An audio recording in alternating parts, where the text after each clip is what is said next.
The silence inside Kim Industries didn't last long. The day she walked through the glass doors, everything changed. She wasn't just a CEO returning to work, she was a storm, entering a crumbling kingdom. With her signature sunglasses on, expression unreadable, and heels echoing against the marble floors, Kim arrived like a queen surveying her battlefield. And she was furious. 2 billion in losses, sleepless nights, a staff drowning in excuses. For the first time in months, she was forced to return, not because she wanted to, but because her empire was bleeding. And when Kim bleeds, she doesn't cry. She strikes. Her cold words cut sharper than any weapon she'd ever held. If this is how you manage things, you all don't deserve to be here. The office froze. Behind that sharp voice, however, was a past no one dared to speak of. A story of a sister, a brother, a lost childhood. One that made her choose the path of power, guns, and absolute control. She was respected, feared, untouchable. But across the city, someone else was watching someone who didn't fear her.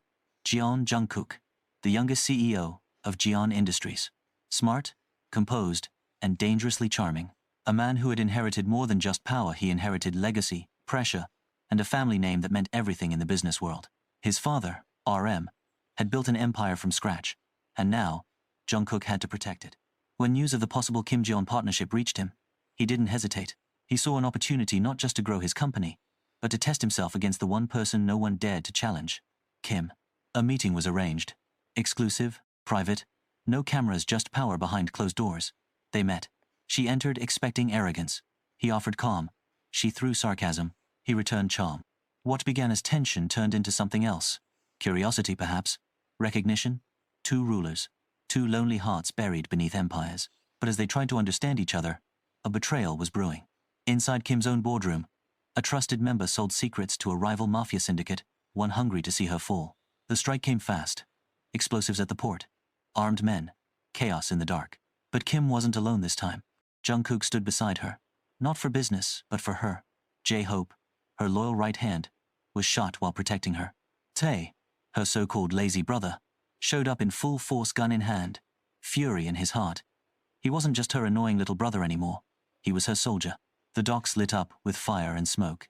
Kim fought like the queen she was, every move precise, every shot personal. She cornered the traitor, looked him in the eye, and said, "You thought you could take what I built with blood? Now burn with it." The fire ended, but something else had begun. Days later, the National CEO Awards became the talk of the country. Everyone expected Jungkook to win. He had every number, every accolade. But when the name was announced, it echoed like thunder through the hall. Miss Kim, CEO of the Year. She walked to the stage not with arrogance, but grace, and for the first time in public, she let her guard down. "I didn't build my empire with kindness," she said. "I built it with fire. But sometimes, the strongest move is to trust again." Her eyes met Jungkook's in the crowd. Later that night, under the city lights, they met again. Not as CEOs, not as rivals, but as something simpler. 2 people who had fought too long, trusted too little, and lost too much. "Was it all worth it?" he asked. She smiled. "For the first time, in a long time. It is now." Tae opened his own business, Sweet Guns, a candy shop selling gun-shaped sweets and explosives, themed desserts. It was oddly successful. Tara, once irritated by Tae's persistence, finally gave in, realizing that behind his lazy smirk was someone who'd do anything for the ones he loved. J-Hope recovered and took over as co-CEO, finally getting the recognition he always deserved. Kim and Jungkook? They didn't announce a partnership. They let the world assume. But behind closed doors, 2 of the strongest people in the industry weren't just building wealth anymore. They were building something deeper. Quietly, carefully, and maybe, just maybe, love. Their war ended. But their legacy? Just beginning.